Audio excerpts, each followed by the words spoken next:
ദൈവത്തിരുനാമം വാഴ്ത്തപ്പെടുമാറാകട്ടെ. അനുഗ്രഹീതമായ ഈ നല്ല വാരാന്ത്യത്തിൽ വീണ്ടും ഒരിക്കൽ കൂടെ അനുഗ്രഹീത റിജോയ്സ് ഫാമിലിയോടൊപ്പം കർത്താവിൻ്റെ അഭിഷക്തനോടൊപ്പം ആയിരിക്കാൻ സ്വർഗം ഒരുക്കിയ വലിയ കൃപയ്ക്കായി ഞാൻ ദൈവത്തിന് സ്തോത്രം ചെയ്യുന്നു. ക്രിസ്തുവിൽ ഞാൻ ആദരിക്കുന്ന സ്നേഹിക്കുന്ന ദൈവഭൃത്യനെയും കുടുംബത്തെയും ഓർത്ത് ദൈവത്തെ സ്തുതിക്കുന്നു. റിജോയ്സ് ഫാമിലിയിലെ ഓരോ കുടുംബങ്ങളെയും നിറഞ്ഞ സ്നേഹത്തോടും ആദരവോടും കൂടെ വന്ദനം ചെയ്തുകൊണ്ട് ദൈവം എന്നെ ഏൽപ്പിച്ചിരിക്കുന്ന ദൂത് നിങ്ങളിലേക്ക് കൈമാറി ഇന്ന് ഈ പകൽക്കാലം നമുക്ക് കർത്തൃ സന്നിധാനത്തെങ്കിൽ സന്തോഷിക്കാം.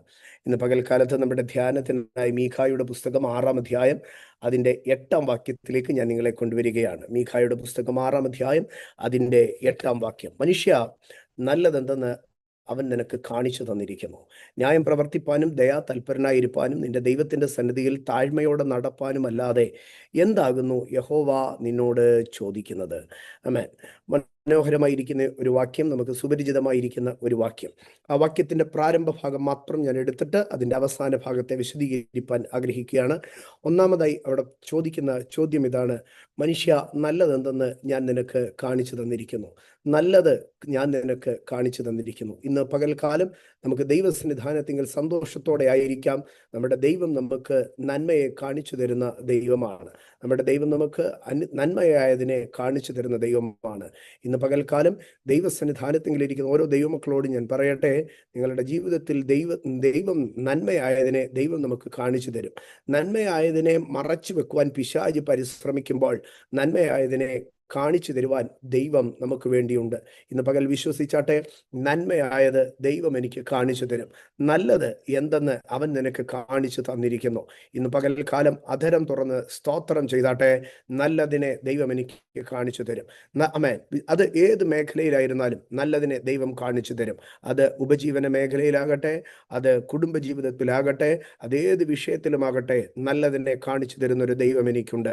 നല്ലതിനെ മറച്ചു വെക്കുവാൻ, എൻ്റെ അനുഗ്രഹങ്ങളെ, എൻ്റെ വാഗ്ദത്തങ്ങളെ, എൻ്റെ ഉയർച്ചകളെ മറച്ചു വെക്കുവാൻ പിശാച് പരിശ്രമിക്കും. എന്നാൽ നന്മയായതിനെ ദൈവം എനിക്ക് കാണിച്ചു തരും. ഇരുട്ടിനകത്ത് ഇരുന്നാലും ആ നിക്ഷേപങ്ങളെ ഞാൻ കാണും. മറവിടങ്ങളിൽ ഇരുന്നാലും ആ ഗുപ്തനിധികളെ ഞാൻ കാണും. എൻ്റെ വഴിയെ ദൈവം എനിക്ക് കാണിച്ചു തരും. കാരണം നല്ലതിനെ കാണിച്ചു തരുന്നവനാണ് എൻ്റെ ദൈവം. മനുഷ്യ, നല്ലതെന്തെന്ന് അവൻ നിനക്ക് കാണിച്ചു തന്നിരിക്കുന്നു. ഇന്ന് പകൽക്കാലം ദൈവസന്നിധാനത്തിൽ ദൈവജനത്തിൻ്റെ ആത്മനയനങ്ങൾ, സ്പിരിച്വൽ വിഷനുകൾ ഓപ്പൺ ആകട്ടെ. ദൈവത്തിൻ്റെ നന്മകളെ കാണുവാൻ തക്കവണ്ണം സ്വർഗം നമുക്ക് കൃപ നൽകട്ടെ.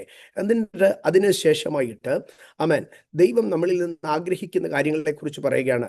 പ്രവൃത്തികളിൽ ന്യായമുണ്ടായിരിക്കണം, സ്വഭാവത്തിൽ ദയയുണ്ടായിരിക്കണം, ദൈവത്തിൻ്റെ സന്നിധിയിൽ താഴ്മയുണ്ടാകണം. ഇവിടെ 3 കാര്യങ്ങളാണ് പറയുന്നത്. ഇത് 3 ഒരു മനുഷ്യൻ്റെ 3 നിലവാരങ്ങളെ പറയുകയാണ്. പ്രവർത്തനം എന്നുള്ളത് നമ്മുടെ ശരീരത്തിലുള്ളതാണ്, ലോകത്തിലുള്ളതാണ്. ദയ എന്നുള്ളത് നമ്മുടെ മനസ്സിലുള്ളതാണ്. ദൈവമുൻപിലെ താഴ്മ എന്നുള്ളത് നമ്മുടെ സ്പിരിറ്റിനകത്ത്, ആത്മാവിലുള്ളതാണ്. കണ്ടോ, body, mind, spirit, body, soul, spirit, ഈ 3 ഭാഗങ്ങളെയും സ്പർശിച്ചുകൊണ്ടാണ് ആ വാക്യം പറയുന്നത്. മനുഷ്യ, നല്ലതെന്തെന്ന് അവൻ നിനക്ക് കാണിച്ചു തന്നിരിക്കുന്നു. നിന്റെ ദൈവത്തിന് മുമ്പിൽ നീ താഴ്മയോടെ ഇരിക്കണം എന്ന് പറഞ്ഞാൽ നിന്റെ spirit, it should be humble spirit before God. ദൈവത്തിൻ്റെ മുൻപാകെ. 2, ദയാ തൽപരനായിരിക്കണം. നിന്റെ മനസ്സിനകത്ത് മുഴുവനും ദയയായിരിക്കണം. 3, നിന്റെ ഫിസിക്കൽ ആക്ടിവിറ്റീസ്, നിന്റെ പ്രവർത്തികൾ, ലോകം നിന്നെ നോക്കുമ്പോൾ നീ ന്യായമുള്ളവനായിരിക്കണം. ലോകം നിന്നെ നോക്കുമ്പോൾ നീ ന്യായമുള്ളവനായിരിക്കണം. ദൈവത്തിൻ്റെ മുമ്പിൽ നീ താഴ്മയുള്ളവനായിരിക്കണം. നിന്റെ മനസ്സിനകത്ത് നീ ദയയുള്ളവനായിരിക്കണം. ഞാൻ ഒരിക്കൽ കൂടെ പറയാം. ദൈവത്തിന് മുൻപിൽ നാം താഴ്മയുള്ളവനായിരിക്കണം. നമ്മുടെ ഹൃദയത്തിനകത്ത് നാം ദയയുള്ളവരായിരിക്കണം. ലോകത്തിൻ്റെ മുമ്പിൽ നാം ന്യായമുള്ളവരായിരിക്കണം. അങ്ങനെ സോൾ, സ്പിരിറ്റ്, ബോഡി, ഈ 3 ഭാഗങ്ങളെയും ഒരുമിപ്പിച്ച 3 കാര്യങ്ങളാണ് അവിടെ നമുക്ക് കാണുവാൻ കഴിയുന്നത്. അതിനനന്തരമായിട്ട് അവിടെ ചോദിക്കുന്ന ഒരു ചോദ്യമുണ്ട്. നടപ്പാനുമല്ലാതെ എന്താകുന്നു യഹോവ നിന്നോട് ചോദിക്കുന്നത്? എന്താകുന്നു യഹോവ നിന്നോട് ചോദിക്കുന്നത്? അതാണ് ഇന്നത്തെ നമ്മുടെ ദൂത് എന്നുള്ളത്. ദൈവം നമ്മോട് ചോദിക്കുന്ന വിഷയങ്ങൾ. ഈ ദിവസത്തിലെ ദൂതിനായി ഞാൻ ദൈവസന്നിധിയിൽ പ്രാർത്ഥിക്കുമ്പോൾ ഇന്ന് അധികാലത്ത്, ഇന്ന് സൂര്യനുദയത്തിന് മുമ്പേ ദൈവാത്മാവ് എനിക്ക് നൽകിയ ദൂത് ഇതാകുന്നു: ദൈവം മനുഷ്യനോട് ചോദിക്കുന്ന ചോദ്യങ്ങൾ. ദൈവം മനുഷ്യനോട് ചോദിക്കുന്ന ചോദ്യങ്ങളിലേക്കാണ് ഇന്ന് ഞാൻ നിങ്ങളെ കൊണ്ടുപോകുവാൻ ആഗ്രഹിക്കുന്നത്. ഉൽപ്പത്തി പുസ്തകം 3-ാം അധ്യായത്തിലേക്ക് കടന്നു വരുമ്പോൾ മനുഷ്യനോട് ദൈവം ചോദിച്ച ഒന്നാമത്തെ ചോദ്യത്തെ നമുക്ക് കാണുവാൻ കഴിയും. മനുഷ്യനോട് ദൈവം ചോദിച്ച ഒന്നാമത്തെ ചോദ്യം ഉൽപ്പത്തി പുസ്തകം 3-ാം അധ്യായം അതിൻ്റെ 9-ാം വാക്യത്തിൽ ഇങ്ങനെയാണ് എഴുതിയിരിക്കുന്നത്: യഹോവയായ ദൈവം മനുഷ്യനെ വിളിച്ചു, നീ എവിടെ എന്ന് ചോദിച്ചു. നീ എവിടെ എന്ന് ചോദിച്ചു. ഇന്ന് പകൽക്കാലം ദൈവത്തിൻ്റെ ജനമേ, ദൈവം നമ്മോട് ചോദിക്കുന്ന ചോദ്യങ്ങളിൽ ഒന്നാമത്തെ ചോദ്യമായി മാനവരാശിയോട് ദൈവം ചോദിച്ച ഒന്നാമത്തെ ചോദ്യം നീ എവിടെയാണ് എന്നുള്ളതാണ്.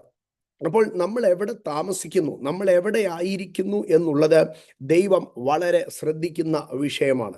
ഇന്ന് ഞാനതിനെ തിരിച്ചൊന്ന് ഞാനതിനകത്തുനിന്ന് വേറൊരു ഭാഗം പറയുകയാണ്.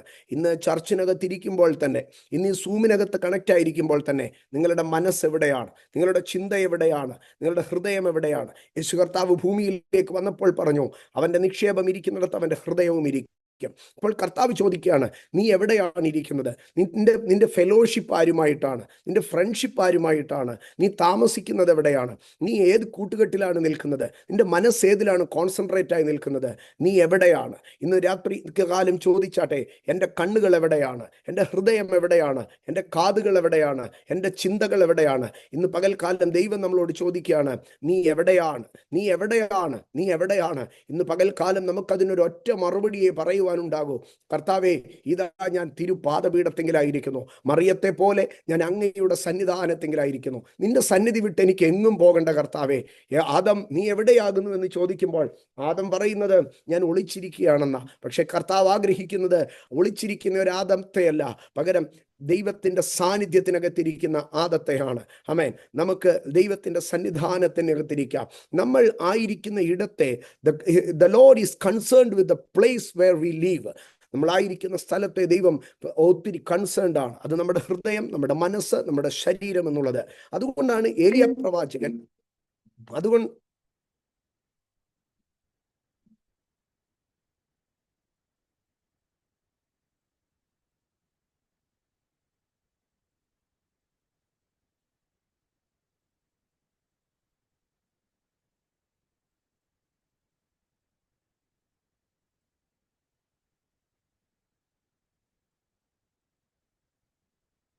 സോറി, ഞാൻ ചർച്ചിലാണ്, അതുകൊണ്ട് പറ്റിപ്പോയതാണ്, സോറി.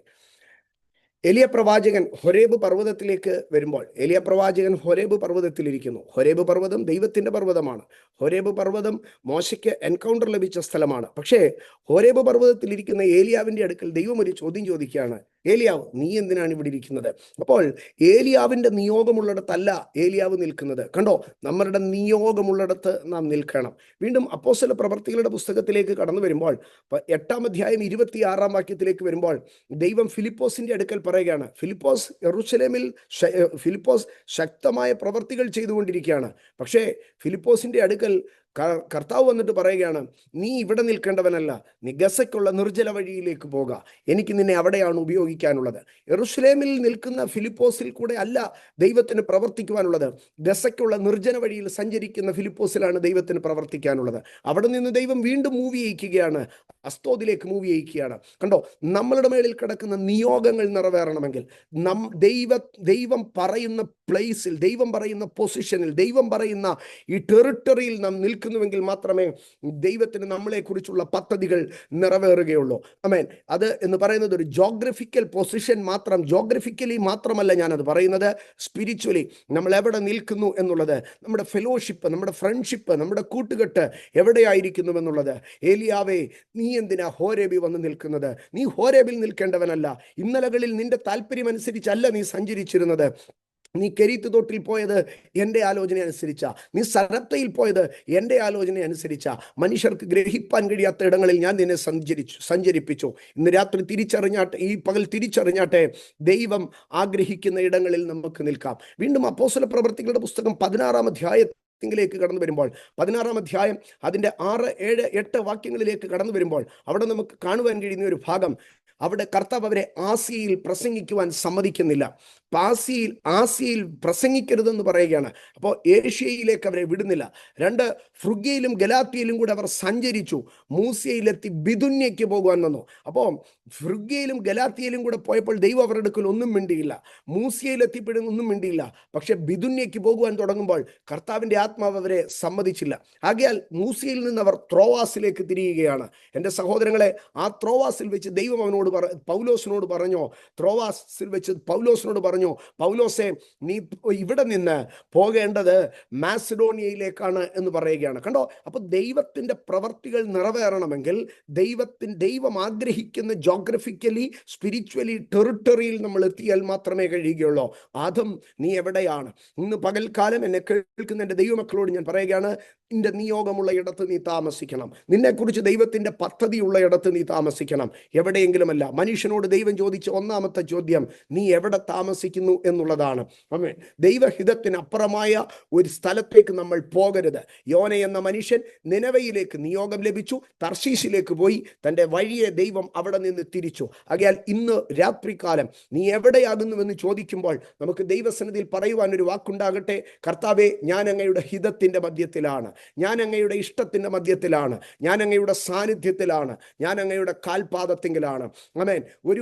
ഒരു കോഫി കുടിക്കാൻ പോലും ദൈവഹിതം അല്ലാത്ത, ദൈവ പദ്ധതിക്കകത്തുള്ളതല്ലാത്ത ഒരു സ്ഥലത്ത് നമുക്ക് പോകുവാൻ ഇടവരാതിരിക്കട്ടെ. ഒരു രാത്രി പോലും ദൈവ പദ്ധതിയിൽ ഇല്ലാത്ത ഒരു സ്ഥലത്ത് നാം പോയി കിടന്നുറങ്ങുവാൻ ഇടവരാതിരിക്കട്ടെ. ഒരു ശുശ്രൂഷകൻ എന്നുള്ള നിലയിൽ ഞാൻ പറയുകയാണ്, ദൈവഹിതമല്ലാത്ത ഒരു പ്ലാറ്റ്ഫോമിലും ഞാൻ ഒരിക്കലും കയറാതിരിക്കട്ടെ. നീ എവിടെയാണെന്ന് ചോദിക്കുമ്പോൾ, കർത്താവേ, നീ പറഞ്ഞ ഇടത്താണ് ഞാൻ, കർത്താവേ, നിനക്ക് ഇഷ്ടമുള്ള ഇടത്താണ് ഞാൻ, കർത്താവേ, നീ പ്ലേസ് ചെയ്ത ഇടത്താണ് ഞാൻ, അങ്ങനെ പറയത്തക്കവണ്ണം ഉള്ള ഒരു മഹത്വകരമായ ജീവിതത്തിലേക്ക് നമുക്ക് കടന്നു വരാം. നമ്മുടെ പ്രതീക്ഷകൾക്കോ നമ്മുടെ സ്വപ്നങ്ങൾക്കോ അനുസരിച്ച് നമ്മുടെ കാലടികൾ ചലിപ്പിക്കേണ്ട. നീ എവിടെയാണെന്ന് ചോദിക്കുമ്പോൾ നമുക്ക് ധൈര്യത്തോട് പറയാം, നീ എന്നെ ആക്കിയ സ്ഥലത്ത് തന്നെ ഞാനുണ്ട് കർത്താവേ, നീ പ്രതീക്ഷിക്കുന്ന സ്ഥലത്ത് തന്നെ ഞാനുണ്ട്. ആകയാൽ ദൈവം ഒന്നാമതായി ചോദിച്ച ചോദ്യം ഇതാണ്, നീ എവിടെയാകുന്നു എന്ന് ചോദിക്കുകയാണ്. അതിൻ്റെ അടുത്തതായി ദൈവം ആദത്തോടൊരു ചോദ്യം ചോദിക്കുന്നുണ്ട്, നീ നഗ്നനെന്ന് നിന്നോട് ആരാണ് പറഞ്ഞത്? ഞാൻ അതിലേക്ക് കടക്കുന്നില്ല. ആകയാൽ ഒന്നാമത്തെ ദൈവത്തിൻ്റെ ചോദ്യം നീ എവിടെയാണെന്നുള്ളതാണ്. രണ്ടാമത്തെ ദൈവത്തിൻ്റെ അതിപ്രധാനമായിരിക്കുന്ന രണ്ടാമത്തെ ചോദ്യത്തിലേക്ക് ഞാൻ വരുമ്പോൾ, ഞാൻ ആദത്തോടുള്ള രണ്ടാമത്തെ ചോദ്യമല്ല എടുക്കുന്നത്. മാനവരാശിയിൽ ദൈവത്തിൻ്റെ ഇന്ന് പകൽ പരിശുദ്ധാത്മാവിനെ പ്രേരിപ്പിക്കുന്ന രണ്ടാമത്തെ ചോദ്യം എന്നുള്ളത് ഉൽപ്പത്തി പുസ്തകം 4-ാം അധ്യായം അതിൻ്റെ 6-ാം വാക്യത്തിലേക്ക് വരുമ്പോൾ, ഉൽപ്പത്തി പുസ്തകം 4-ാം അധ്യായം 6-ാം വാക്യത്തിൽ ദൈവം ചോദിക്കുകയാണ്, എന്നാറെ യഹോവ കയീനോട്, നീ കോപിക്കുന്നതെന്ത്? നിന്റെ മുഖം വാടുന്നതെന്ത്? കണ്ടോ, ദൈവം ചോദിക്കുകയാണ്, നീ കോപിക്കുന്നതും നിന്റെ മുഖം വാടുന്നതും എന്ത്? ദൈവം ഒരു മനുഷ്യന്റെ ഇമോഷണൽ ഇമോഷൻസിനെ ദൈവം എൻക്വയറി ചെയ്യുകയാണ്. ദൈവത്തിൻ്റെ ചോദ്യങ്ങളിൽ രണ്ടാമത്തേത് നമ്മുടെ ഇമോഷൻസിനെ ദൈവം എൻക്വയറി ചെയ്യുകയാണ്. ഈ ഇമോഷൻസിനെ ദൈവം എൻക്വയറി ചെയ്യുമ്പോൾ കണ്ടോ, നമ്മുടെ മുഖം വാടുന്നത് ദൈവത്തിന് ഹിതമല്ല, നമ്മൾ കോപിക്കുന്നത് ദൈവത്തിന് ഹിതമല്ല. നമ്മുടെ മുഖം വാടുന്നതിൻ്റെ കാരണം ദൈവം അന്വേഷിക്കുകയാണ്, നമ്മൾ കോപിക്കുന്നതിൻ്റെ കാരണം ദൈവം അന്വേഷിക്കുകയാണ്. ഇനിയും കോപിക്കുന്നതിൻ്റെ മുഖം വാടുന്നതിൻ്റെ മാത്രം കാരണമല്ല. ഉൽപ്പത്തി പുസ്തകം 18-ാം അധ്യായത്തിലേക്ക് കടന്നു വരുമ്പോൾ, ഉൽപ്പത്തി പുസ്തകം 18-ാം അധ്യായം അതിൻ്റെ 13-ാം വാക്യത്തിൽ ദൈവം ചോദിക്കുന്ന ഒരു ചോദ്യത്തെ നമുക്ക് കാണുവാൻ കഴിയും. ഉൽപ്പത്തി 18:13, വൃദ്ധയായ ഞാൻ പ്രസവിക്കുന്നത് വാസ്തവമോ എന്ന് പറഞ്ഞ് സാറ ചിരിച്ചത് എന്തിനാ? കണ്ടോ, ദൈവം ചോദിക്കുക, ഇപ്പൊ എന്തിനാ സാറ ചിരിച്ചത് എന്തിനാണെന്ന് എനിക്കറിയണം. ഇന്ന് എന്നെ കേൾക്കുന്ന എൻ്റെ ദൈവമക്കളെ, നമ്മൾ ചിരിച്ചത് എന്തിനാണെന്ന് ദൈവം ചോദിക്കും. പരിഹാസം കേട്ടിട്ടാണോ ചിരിച്ചത്? കോമഡി കണ്ടിട്ടാണോ ചിരിച്ചത്? റീല് കണ്ടിട്ടാണോ ചിരിച്ചത്? ട്രോള് കണ്ടിട്ടാണോ ചിരിച്ചത്? നീ എന്തിനാണ് ചിരിച്ചത്? ഇന്ന് ഈ വാരാന്ത്യത്തിൽ ഞാൻ എൻ്റെ ദൈവജനത്തിൻ്റെ അടുക്കൽ, എൻ്റെ കുഞ്ഞുങ്ങളുടെ അടുക്കലൊക്കെ ഞാൻ ചോദിക്കുക, ഈ ആഴ്ച നമ്മൾ ഒത്തിരി ചിരിച്ചു കാണും. എന്തിനാണ് ചിരിച്ചത്? ഏത് കേട്ടിട്ടാണ് ചിരിച്ചത്? ആമേൻ. ദൈവഹിതമല്ലാത്ത ചിരി നമ്മുടെ വായിൽ നിന്ന് വരരുത്. ദൈവഹിതമല്ലാത്ത കോപം നമ്മളിൽ നിന്ന് വരരുത്. ദൈവഹിതമല്ലാത്ത മുഖം നമ്മളിൽ നിന്ന് വാടരുത്. ദൈവഹിതമല്ലാത്ത ഒരു തമാശ നമ്മുടെ വായിൽ നിന്ന് വരരുത്. ദൈവഹിതമല്ലാത്തത് ഒന്നും നമ്മുടെ വായിൽ നിന്ന് വരരുത്. കണ്ടോ, ദൈവം ചോദിക്കുന്ന ചോദ്യം, നീ എന്തിനാ കോപിച്ചത്? രണ്ടാമത് ദൈവം ചോദിക്കുക, നിന്റെ മുഖം എന്തുകൊണ്ടാ വാടിയത്? മൂന്നാമത് ദൈവം ചോദിക്കുക, നീ എന്തിനാ ചിരിച്ചത്? എൻ്റെ സഹോദരങ്ങളെ, കണ്ടോ, ദൈവം ഇങ്ങനെ കൊച്ചു കൊച്ചു കാര്യങ്ങളെ വരെ ചോദിക്കുക, എന്തിനാ നീ ചിരിച്ചത്? ഇന്ന് പകൽക്കാലം പറഞ്ഞോട്ടെ, ദൈവം ചോദ്യം ചെയ്യത്തക്കവണ്ണം ഒരു ചിരി പോലും എൻ്റെ വായിൽ നിന്ന് വരത്തില്ല. ദൈവം ചോദ്യം ചെയ്യത്തക്കവണ്ണം ഒരു ഇമോഷൻസും എന്നിൽ നിന്ന് പുറപ്പെടത്തില്ല. ദൈവം എൻ്റെ ഇമോഷൻസിനെ കുറിച്ച് എന്ത് ചോദിച്ചാലും, amen, divine emotions, amen, holy, all my emotion shall be holy before God. ദൈവം മുൻപാകെ എൻ്റെ എല്ലാ ഇമോഷനുകളും, എൻ്റെ എല്ലാ എക്സ്പ്രഷനുകളും, അമേൻ, വിശുദ്ധമായിരിക്കും, വിശുദ്ധമായിരിക്കും, വിശുദ്ധമായിരിക്കും. ഇന്ന് പകൽ അധരം തുറന്ന് പറഞ്ഞാട്ടെ, ദൈവം മുൻപാകെ എൻ്റെ എല്ലാ എക്സ്പ്രഷനുകളും, എൻ്റെ എല്ലാ ഇമോഷനുകളും, അമേൻ, അത് വിശുദ്ധമായിരിക്കും. ദൈവഹിതമല്ലാതെ ഞാൻ ചിരിക്കത്തില്ല, ദൈവഹിതമല്ലാതെ ഞാൻ കോപിക്കത്തില്ല, ദൈവഹിതമല്ലാതെ എൻ്റെ മുഖം വാടത്തില്ല, അതിൻ്റെ പിമ്പിൽ ന്യായമായ ഒരു കാര്യത്തിനല്ലാതെ ഞാൻ മുഖം വാടുകയില്ല, വിശുദ്ധിയുടെ പരിവേഷത്തിലല്ലാതെ ഞാൻ കോപിക്കുകയില്ല. നീ എന്തിനു കോപിക്കുന്നുവെന്ന് ചോദിപ്പാൻ ഞാൻ ഇടവരുത്തുകയില്ല, എന്തിനു മുഖം വാടി എന്ന് ചോദിപ്പാൻ ഇടം വരുത്തുകയില്ല, എന്തിന് ചിരിച്ചുവെന്ന് ചോദിപ്പാൻ ഇടം വരുത്തുകയില്ല. ഞാൻ എൻ്റെ ദൈവത്തോട് ചേർന്ന് ജീവിക്കും. സ്തോത്രം, സ്തോത്രം, സ്തോത്രം. അതുപോലെ കർത്താവ് നമ്മുടെ അടുക്കൽ ചോദിക്കുന്ന ഇമോഷൻസ്, ആമേൻ, ജീവിതത്തിൽ നമ്മൾ സംശയിക്കുമ്പോൾ ദൈവം ചോദിക്കുകയാണ്. മത്തായി സുവിശേഷം 14-ാം അധ്യായത്തിലേക്ക് കടന്നു വരുമ്പോൾ, മത്തായി സുവിശേഷം 14-ാം അധ്യായം 31-ാം വാക്യം, അവിടെ കർത്താവ് പത്രോസിന്റെ അടുക്കൽ ചോദിക്കുക, പത്രോസേ അല്പവിശ്വാസമേ, എന്നിട്ട് 14:31, നീ എന്തിനാ സംശയിച്ചത്? കണ്ടോ കർത്താവിന്റെ ചോദ്യം, കണ്ടോ? നീ എന്തിനാ കോപിച്ചത്? നിന്റെ മുഖം എന്തിനാ വാടിയത്? നീ എന്തിനാ ചിരിച്ചത്? നീ എന്തിനാ സംശയിക്കുന്നത്?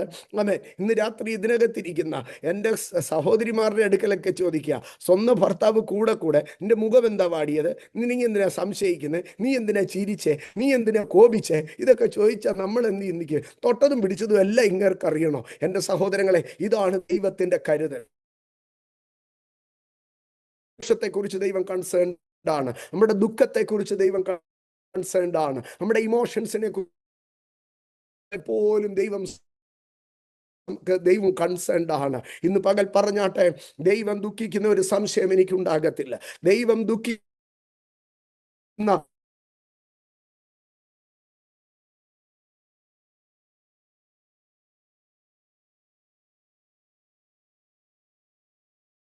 ദൈവം ചോദിക്കുന്ന ചോദ്യം, സ്തോത്രം, ദൈവം ചോദിക്കുന്ന ചോദ്യം. അടുത്ത ഭാഗത്തിലേക്ക് കടന്നു വരുമ്പോൾ ദൈവത്തിന്റെ ഒന്നാമത്തെ ചോദ്യം നമ്മൾ എവിടെ എന്ന് ചോദിക്കുകയാണ്. ദൈവത്തിന്റെ രണ്ടാമത്തെ ചോദ്യത്തിലേക്ക് നാം കടന്നു വരുമ്പോൾ ദൈവത്തിന്റെ രണ്ടാമത്തെ ചോദ്യത്തിലേക്ക് നാം കടന്നു വരുമ്പോൾ ദൈവത്തിന്റെ രണ്ടാമത്തെ ചോദ്യം നമുക്ക് കാണുവാൻ കഴിയുന്നത് നമ്മുടെ ഇമോഷൻസിനെ കുറിച്ച് ദൈവം ചോദിക്കുന്നു. ദൈവത്തിന്റെ മൂന്നാമത്തെ ചോദ്യത്തിലേക്ക് ഞാൻ കടന്നു വരികയാണ്. ദൈവത്തിന്റെ മൂന്നാമത്തെ ചോദ്യം ഇങ്ങനെയാണ്. ഉൽപ്പത്തി പുസ്തകം 4-ാം അധ്യായം, ഇതേ അധ്യായത്തിലെ 9-ാം വാക്യം. ഉൽപ്പത്തി പുസ്തകം 4-ാം അധ്യായം അതിന്റെ 9-ാം വാക്യം. അവിടെ ഇങ്ങനെയാണ് നമുക്ക് കാണുവാൻ കഴിയുന്നത്. പിന്നെ യഹോവ കയീനോട്, നിന്റെ അനുജനായ ഹാബേൽ എവിടെ എന്ന് ചോദിച്ചു. ദൈവം ചോദിക്കുകയാണ്, നിന്റെ സഹോദരൻ എവിടെ എന്ന് ചോദിക്കുകയാണ്. ഇന്നെന്നെ കേൾക്കുന്ന എൻ്റെ സഹോദരങ്ങളുടെ അടുക്കൽ ഞാൻ പറയട്ടെ, ദൈവം നമ്മോട് ചോദിക്കുന്ന ഒരു ചോദ്യമാണ്, നിന്റെ സഹോദരൻ എവിടെ? നിന്റെ സഹോദരൻ എവിടെ? നീ ആരാധനയ്ക്ക് വന്നു, നിന്റെ സഹോദരൻ എവിടെ? നീ ഉപവാസ പ്രാർത്ഥനയ്ക്ക് വന്നു, നിന്റെ സഹോദരൻ എവിടെ? നിന്റെ കുടുംബത്തിലൊരു കല്യാണം ഉണ്ടായി, നിന്റെ സഹോദരൻ എവിടെ? നിന്റെ കുഞ്ഞുങ്ങളുടെ വിവാഹമാണ്, നിന്റെ സഹോദരൻ എവിടെ? നിന്റെ വീട്ടിലൊരു കയറി താമസമാണ്, നിന്റെ സഹോദരൻ എവിടെ? നീ നിന്റെ സഹോദരനുമായി മിണ്ടാറുണ്ടോ? നീ നിന്റെ സഹോദരനുമായി പിണക്കത്തിലാണോ? നീ നിന്റെ സഹോദരനുമായി സഹകരിക്കാറുണ്ടോ? നിന്റെ സഹോദരൻ എവിടെ? ആമേൻ. ഒരുപക്ഷെ നിങ്ങളുടെ ഫംഗ്ഷനിലും നിങ്ങളുടെ ഇതിലും ഒക്കെ സഹോദരങ്ങൾ കാണുമായിരിക്കും. എന്നാൽ ഞാൻ ചോദിക്കുകയാണ്, കർത്താവ് നമ്മുടെ മനസ്സിനകത്തേക്ക് നോക്കിയിട്ട് മനസ്സിനകത്ത് സഹോദരനില്ല, നമ്മുടെ പ്രാർത്ഥനയ്ക്കകത്ത് നമ്മുടെ സഹോദരനില്ല, നമ്മുടെ ഹൃദയത്തിനകത്ത് നമ്മുടെ സഹോദരനില്ല, നമ്മുടെ ചിന്തയ്ക്കകത്ത് നമ്മുടെ സഹോദരനില്ല. കർത്താവ് നമ്മുടെ മൈൻഡിനെ തൊട്ടുണർത്തിയിട്ട് ചോദിക്കുകയാണ്, നിന്റെ സഹോദരൻ എവിടെ? നിന്റെ സഹോദരൻ എവിടെ? നിന്റെ സഹോദരൻ എവിടെ? ഇന്ന് രാത്രികാലം എന്നെ കേൾക്കുന്ന എൻ്റെ ദൈവമക്കളോട് ഒരു കാര്യം കൂടെ ഞാൻ പറയട്ടെ. സ്വർഗത്തിൽ പോകാൻ നമുക്കെല്ലാം ആഗ്രഹമാണ്. സ്വർഗത്തിൽ ചെല്ലുമ്പം കർത്താവ് നമ്മളോടൊരു ചോദ്യം ചോദിച്ചാൽ, നിന്റെ സഹോദരൻ എവിടെ എന്ന് ചോദിച്ചാൽ, നമ്മളിൽ എത്ര പേർക്ക് പറയാൻ കഴിയും, കർത്താവേ, ഞാൻ അവനോട് സുവിശേഷം പറഞ്ഞു, ഞാൻ അവന് വേണ്ടി പ്രാർത്ഥിച്ചു, ഞാൻ അവനെ വിശുദ്ധിയിലേക്ക് വഴി നടത്തി, ഞാൻ അവനെ സ്വർഗത്തിലേക്ക് കൊണ്ടുവന്നിട്ടുണ്ട് കർത്താവേ, ഇതാ ഞാൻ അവന് വേണ്ടിയായിരുന്നു ഒത്തിരി കാലം പ്രാർത്ഥിച്ചത് എന്ന് പറയുവാൻ ഇന്ന് പകൽ എന്നെ കേൾക്കുന്ന എൻ്റെ ദൈവമക്കളെ, കൃപയാൽ കൃപയാൽ കൃപയാൽ കൃപയാൽ കൃപയാൽ നാം എല്ലാവരും ദൈവസന്നിധിയിൽ, ആമേൻ, ദൈവത്തെ ആരാധിക്കുന്ന ഒരു ഗണത്തിൽ എത്തിപ്പെട്ടു. പക്ഷെ ഞാനൊരു കാര്യം പറയട്ടെ, നമ്മുടെ അസ്ഥിയിൽ നിന്ന് അസ്ഥിയും നമ്മുടെ മാംസത്തിൽ നിന്ന് മാംസവുമായ നമ്മുടെ ഒത്തിരി ഒത്തിരി ഒത്തിരി ഒത്തിരി സഹോദരവർഗം, ഒത്തിരി സഹോദരവർഗങ്ങൾ, ആമേൻ, നിന്ന് ദൈവസന്നിധിയിൽ ഇല്ലാതിരിക്കുമ്പോൾ നമുക്കൊരു ഉത്തരവാദിത്വമുണ്ട്, അവരെന്തിയേ എന്ന് അന്വേഷിക്കുവാൻ. നമ്മുടെ സഹോദരങ്ങൾ എന്തിയേ എന്ന് അന്വേഷിക്കുവാൻ, ജീവിത പങ്കാളി എന്തിയേ എന്ന് അന്വേഷിക്കുവാൻ ഇന്ന് പകൽക്കാലം ഈ പ്രാർത്ഥനാ മുറിക്കകത്ത്, ഈ ആരാധനയ്ക്കകത്ത് ഒരു തീരുമാനമെടുത്താട്ടെ. Hallelujah, hallelujah. നിർബന്ധമായും ഞാൻ എൻ്റെ ആയുസ്സിനകത്ത് എൻ്റെ സഹോദരങ്ങളെക്കുറിച്ച് ഞാൻ ഉത്തരവാദിത്വമുള്ളവനായിരിക്കും. അവരെ ഞാൻ രക്ഷയിലേക്ക് കൊണ്ടുവരും, അവരെ ഞാൻ വിശ്വാസത്തിലേക്ക് കൊണ്ടുവരും, അവരെ ഞാൻ ശുശ്രൂഷയിലേക്ക് കൊണ്ടുവരും. എൻ്റെ സഹോദരങ്ങളെ, ഒരു മനുഷ്യനെ, സ്തോത്രം, നമ്മുടെ ഹൃദയത്തിനകത്ത് അവനുണ്ടായിരിക്കണം എന്ന് പറഞ്ഞാൽ നമ്മൾ ഒരിക്കലും അവനെ വെറുക്കരുത്. ഒരിക്കലും നമ്മൾ അവനെ വെറുക്കരുത്. നിന്റെ സഹോദരൻ എവിടെയെന്ന് ചോദിക്കുമ്പോൾ, കർത്താവേ, അവന് ഒത്തിരി കുഴപ്പമൊക്കെ കാണിച്ചിട്ടുണ്ട്, പക്ഷേ ഇപ്പോഴും അവൻ എൻ്റെ കൂടെ ഉണ്ട് എന്ന് പറയാൻ നമുക്ക് കഴിയണം. സ്തോത്രം. 2, അവൻ നഷ്ടപ്പെട്ടു പോകുന്ന സഹോദരനെ കുറിച്ച് നമുക്ക്, അല്ലെങ്കിൽ വിശ്വാസത്തിലില്ലാത്ത, പാപത്തിൽ നരകത്തിലേക്ക് പോകുന്ന സഹോദരങ്ങളെ കുറിച്ച് നമുക്ക് ഉത്തരവാദിത്വം ഉണ്ടാകണം. 3, നമുക്ക് സഹോദരങ്ങളെ കുറിച്ച് ഉത്തരവാദിത്വം ഉണ്ടാകേണ്ടത്. പൗലോസ് കർത്താവിനെ അറിഞ്ഞ് മുമ്പോട്ട് വന്നു. പക്ഷെ കർത്താവിനെ അറിഞ്ഞ് മുമ്പോട്ട് വന്നിട്ട്, സ്തോത്രം, ഈ ആദിമസഭയിലെ ആ അന്തരീക്ഷം കണ്ടിട്ട് അദ്ദേഹത്തെ വേണ്ടത്ര അംഗീകാരം കിട്ടാഞ്ഞത് കൊണ്ട് അദ്ദേഹം തിരിഞ്ഞ് സൈപ്രസിലേക്ക്, അദ്ദേഹം അങ്ങ് മാറിപ്പോയി, തർസീസിലേക്ക്, തൻ്റെ സ്വന്തം സ്ഥലത്തേക്ക് അങ്ങ് പോയി. എന്നാൽ ബർണബാസ് എന്ന് പറയുന്ന മനുഷ്യൻ താൻ അന്വേഷിച്ച് ചെന്ന് പൗലോസിനെ കണ്ടെത്തി ആ സഹോദരനെ അന്വേഷിച്ച് മടക്കിക്കൊണ്ടുവന്നു. ബർണബാസ് എന്ന മനുഷ്യനില്ലായിരുന്നെങ്കിൽ പൗലോസ് എന്ന മനുഷ്യൻ ഇത്രയധികം കയറി വരത്തില്ലായിരുന്നെന്നാണ് എൻ്റെ പക്ഷം. കാരണം പൗലോസിനെ അന്വേഷിച്ചു പോകുന്ന ഒരു ബർണബാസ് ഉണ്ടായിരുന്നു, സഹോദരനെ അന്വേഷിച്ച്. ഇന്ന് പകൽ എന്നെ കേൾക്കുന്ന എൻ്റെ ദൈവമക്കളെ, വിശ്വാസത്തിൽ പിന്മാറിപ്പോയി, ആമേൻ, സാമ്പത്തികത്തിൽ അടിപതറി എവിടെയെങ്കിലുമൊക്കെ പിന്മാറ്റത്തിൽ തിരിഞ്ഞു പോയിരിക്കുമ്പോൾ അവനെ അന്വേഷിപ്പാൻ, എവിടെയെങ്കിലും മാനസിക സംഘർഷത്തിലോ ജീവിതത്തിൻ്റെ വൈതരണിയിലോ വൈഷമ്യപ്പെട്ട് എവിടെയെങ്കിലും തിരിഞ്ഞു പോയിട്ടുള്ളവരുണ്ടെങ്കിൽ ഇന്ന് ഞാൻ ഓർപ്പിക്കട്ടെ, നാം അവരെ തിരിച്ചു കൊണ്ടുവരും. നാം അവരെ അന്വേഷിപ്പാൻ കടപ്പെട്ടവരാണ്. ആമേൻ. ചർച്ചിൽ ഒരുവനെ കാണാതിരുന്നാൽ, കുടുംബത്തിൽ ഒരുവനെ കാണാതിരുന്നാൽ നമ്മൾ അന്വേഷിക്കണം. സ്തോത്രം. അവനെ കണ്ടില്ലല്ലോ, നമുക്കവനെ അന്വേഷിക്കാം. ഈ നാളുകളിൽ നമുക്കൊരു നമ്മുടെ സഹോദരങ്ങൾ എവിടെയെന്ന്, അതൊരു പാസ്റ്ററുടെ മാത്രം ഡ്യൂട്ടി അല്ല, അതൊരു ലീഡർഷിപ്പിൻ്റെ മാത്രം റെസ്പോൺസിബിലിറ്റി അല്ല. നാം ഓരോരുത്തരും, ആമേൻ, സഹോദരൻ എന്തിയെന്ന് പൗലോസ് ഒരു ലേഖനത്തിൽ പറയുകയാണ്, എൻ്റെ സഹോദരനെ കാണാഞ്ഞിട്ട് മനസ്സിൽ സ്വസ്ഥതയില്ലായികയാൽ, എൻ്റെ സഹോദരനെ കാണാഞ്ഞിട്ട് മനസ്സിൽ സ്വസ്ഥതയില്ലായികയാൽ. അപ്പോൾ സഹോദര്യ ബന്ധങ്ങൾ നഷ്ടപ്പെടുമ്പോൾ, മനസ്സിൻ്റെ സ്വസ്ഥത നഷ്ടപ്പെടുന്ന അളവിൽ നമ്മുടെ ഹൃദയം സ്നേഹം കൊണ്ട് നിറയുന്നതായിരിക്കട്ടെ. ഞാൻ മുൻപോട്ട് പോവുകയാണ്. നമുക്കൊരു റെസ്പോൺസിബിലിറ്റി ഉണ്ട്. അതുകൊണ്ട് കർത്താവ് നമ്മളോട് ചോദിക്കും, നിന്റെ സഹോദരൻ എവിടെയെന്ന് ചോദിക്കും. കണ്ടോ, അബ്രഹാമിന് ലോത്തിനെ കുറിച്ച് ഒത്തിരി ഉത്തരവാദിത്വം ഉണ്ടായിരുന്നു. രാഹാബിന് തൻ്റെ സകല കുടുംബത്തെക്കുറിച്ചും ഉത്തരവാദിത്വം ഉണ്ടായിരുന്നു. യോസെഫ് എന്ന ഒറ്റ മനുഷ്യൻ തൻ്റെ സഹോദരങ്ങൾക്കും കുടുംബത്തിനും മുഴുവനും രക്ഷ വരുത്തി കൊടുത്തു. നെഹമ്യാവെന്ന ഒറ്റ മനുഷ്യൻ എഴുന്നേറ്റ് നിന്ന് യെരൂശലേമിനെ യഥാസ്ഥാനപ്പെടുത്തുവാൻ വരുമ്പോൾ, താൻ പേർഷ്യൻ രാജാവിൻ്റെ കൊട്ടാരത്തിൽ സുഖമായി ജീവിക്കുമ്പോൾ, തൻ്റെ സഹോദരന്മാർ നന്നാകണമെന്ന് ആഗ്രഹിച്ച് താൻ 52 ദിവസത്തെ കാലയളവിൽ യെരൂശലേമിനെ പണിയുവാൻ തക്കവണ്ണം വരികയാണ്. അങ്ങനെ താൻ കടന്നു വരുമ്പോൾ തൻ്റെ ജനത്തോട് പറയുകയാണ്, ഞാൻ പേർഷ്യൻ രാജാവിൻ്റെ കൊട്ടാരത്തിലെ സുഖസൗകര്യങ്ങൾ വിട്ട് യെരൂശലേമിലേക്ക് വന്നുവെങ്കിൽ നിങ്ങളും ഒരു കാര്യം ചെയ്യണം. നമ്മുടെ ദൈവമായ യഹോവയെ ഓർത്ത്, നെഹമ്യ 4:14, ദൈവമായ യഹോവയെ ഓർത്ത് നമുക്ക് നമ്മുടെ കുടുംബത്തിനു വേണ്ടി യുദ്ധം ചെയ്യുന്നവരായിരിക്കണം.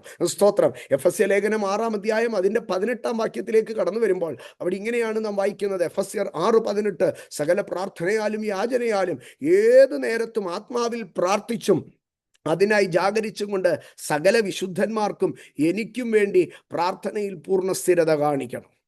അപ്പോൾ കർത്താവ് നമ്മുടെ പ്രാർത്ഥനയൊക്കെ കഴിയുമ്പം ചോദിക്കും, നീ പ്രാർത്ഥിച്ചല്ലോ, നിനക്ക് കാറ് വേണം, വീട് വേണം, ജോലി വേണം, ആരോഗ്യം വേണം, മുട്ടുവേദന, കാലുവേദന, നെഞ്ചുവേദന എല്ലാം നീ പ്രാർത്ഥിച്ചു. നിന്റെ സഹോദരൻ എവിടെ നിന്റെ പ്രാർത്ഥനയിൽ? സകല വിശുദ്ധന്മാർക്ക് എനിക്കും വേണ്ടി പ്രാർത്ഥനയിൽ പൂർണ്ണ സ്ഥിരത കാണിപ്പീൻ. സഹോദരങ്ങളെ, നമ്മുടെ മനസ്സിനകത്ത് നമ്മുടെ സഹോദരങ്ങൾ വേണം. നമ്മുടെ കുടുംബത്തിലെ വിശേഷ ദിവസങ്ങളിൽ നമ്മുടെ സഹോദരങ്ങൾ വേണം. നമ്മുടെ പ്രാർത്ഥനയിൽ നമ്മുടെ സഹോദരങ്ങൾ വേണം. നമുക്കവരെ കുറിച്ചൊരു റെസ്പോൺസിബിലിറ്റി ഉണ്ടാകണം. ഞാൻ അതിനകത്തുനിന്ന് അടുത്ത ഒരു കാര്യം കൂടെ പറയുകയാണ്. കർത്താവ് കയീന്റെ അടുക്കൽ ചോദിക്കുകയാണ്, നിന്റെ സഹോദരൻ എവിടെയെന്ന്. കയീൻ ആ സഹോദരനെ ഇല്ലാതാക്കി കളഞ്ഞു. ഇന്ന് പകൽ ഞാൻ ഒരു കാര്യം പറയട്ടെ. പരിശുദ്ധാത്മാവിനെ ഒത്തിരി പ്രേരിപ്പിക്കുന്നത് കൊണ്ടാണ് ഞാൻ ഇങ്ങനെ ഒരു ഷാർപ്പ് മെസ്സേജുമായി നിങ്ങളോടൊപ്പം നിൽക്കുന്നത്.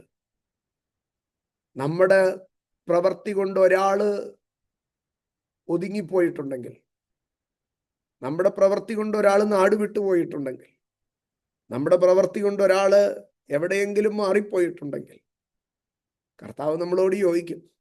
കൈനോട് ചോദിച്ചില്ലേ, എൻ്റെ സഹോദരൻ എവിടെ, എൻ്റെ സഹോദരൻ എവിടെ? ഞാൻ ചോദിച്ചു, ഞാനിപ്പം നാട്ടുകാരുടെ എല്ലാം കാവല് നിൽക്കാൻ പോവാണോ? കൈന് പറയാൻ പല ന്യായങ്ങളും ഉണ്ട്. പക്ഷെ ദൈവം പറയുക, കൈൻ നീ അറിയണം, ഇതാ ഹാബേലിന്റെ രക്തം ഭൂമിയിൽ നിന്ന് നിലവിളിക്കുന്നു. ഇന്ന് രാത്രി ഇന്നെന്നെ കേൾക്കുന്ന എൻ്റെ സഹോദരങ്ങളോട് ഞാൻ പറയട്ടെ, നമുക്കെതിരെ നിലവിളിക്കുന്ന ഒരു കണ്ണുനീരും ഭൂമിയിൽ വീഴരുത്. നമുക്കെതിരെ നിലവിളിക്കുന്ന ഒരു തുള്ളി രക്തവും ഭൂമിയിൽ വീഴരുത്. നമുക്കെതിരെ സംസാരിക്കുന്ന ഒരു തുള്ളി രക്തമോ കണ്ണുനീരോ, നമുക്കെതിരെ സംസാരിക്കുന്ന ഒരു തുള്ളി രക്തമോ കണ്ണുനീരോ ഭൂമിയിൽ വീഴരുത്. നമുക്ക് പ്രാർത്ഥിക്കാം ദൈവത്തോട്, കർത്താവേ, എനിക്കെതിരെ സംസാരിക്കുന്ന ഒരു തുള്ളി രക്തവും ഒരു തുള്ളി കണ്ണുനീരും ഭൂമിയിൽ വീഴരുതേ.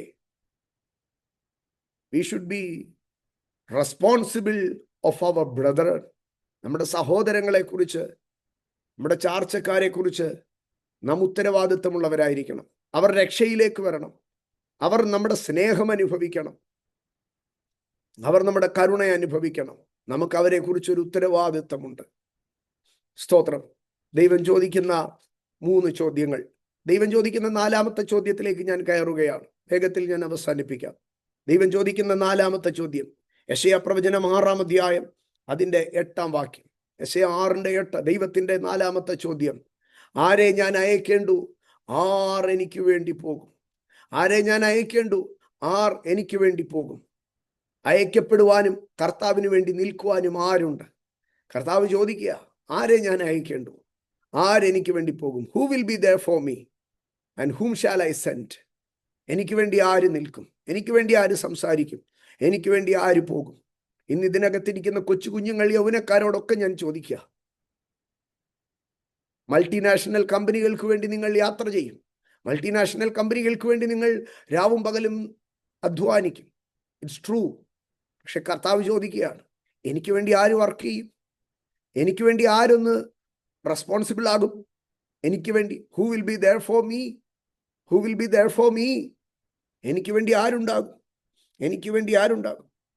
ഇന്ന് പകൽ പറഞ്ഞാട്ടെ, അടിയനിത അടിയനിത ഹീറാമായി, ഞാനിവിടെ ഉണ്ട് കർത്താവേ, ഞാനിവിടെ ഉണ്ട് കർത്താവേ, ഞാനിവിടെ ഉണ്ട്. കർത്താവ് ചോദിക്കുക, ഈ കാലഘട്ടത്തിൽ ഒരു പ്രവചന ശബ്ദമായി എനിക്ക് വേണ്ടി ആരുണ്ട്? ഈ കാലഘട്ടത്തിൽ ഒരു വിശുദ്ധിയുടെ ശബ്ദമായി എനിക്ക് വേണ്ടി ആരുണ്ട്? ഈ കാലഘട്ടത്തിൽ ഒന്ന് ഇടിവിൽ നിന്ന് പ്രാർത്ഥിക്കാൻ എനിക്ക് വേണ്ടി ആരുണ്ട്? ഈ കാലഘട്ടത്തിൽ എൻ്റെ സന്നിധിയിൽ ഒരു കെടാത്ത വിളക്ക് പോലെ ഉണർന്നിരിപ്പാൻ ആരുണ്ട്? എൻ്റെ സന്നിധിയിൽ ഒരു ധൂപപീഠം പോലെ പ്രാർത്ഥനയുടെ പുക ഉയർത്തുവാൻ ആരുണ്ട്? എൻ്റെ സന്നിധിയിൽ ഒരു യാഗപീഠം പോലെ ജനത്തിനു വേണ്ടി കരയുവാൻ ആരുണ്ട്? ആരെനിക്ക് വേണ്ടി ഒന്ന് ചലിക്കും? ആരെ ഞാൻ അയക്കുമെന്ന് പറഞ്ഞാൽ ഞാൻ ആരെ വിശ്വസിക്കുമെന്നാണ് കർത്താവ് ചോദിക്കുന്നത്. ആരെ ഞാൻ അയക്കും? ഞാൻ ആരെ വിശ്വസിക്കും? അതാണ് എൻ്റെ അർത്ഥം. ആരെ ഞാൻ അയക്കും? നമ്മളൊരു കാര്യത്തിന് ഒരാളെ അയക്കണമെങ്കിൽ ഒന്നാമത് നമുക്ക് ആ വ്യക്തിയിൽ ഒരു വിശ്വാസം വേണം. കർത്താവ് ചോദിക്കുക, ഞാൻ ആരെ വിശ്വസിക്കും? നമുക്കിന്ന് കർത്താവിനോട് പറയാം, കർത്താവേ, ഞാൻ തിരുസന്നിധിയിൽ വിശ്വസ്തനായിരിക്കാം. കർത്താവ് നമ്മളോട് ചോദിക്കുക, ഞാൻ ആരെ അയക്കേണ്ടത്? എനിക്ക് വേണ്ടി സഫർ ചെയ്യാൻ, ഞാൻ പറയുന്ന കാര്യം അതുപോലെ ചെയ്തെടുത്തിട്ട് വരാൻ. Who will be sincere and faithful for me?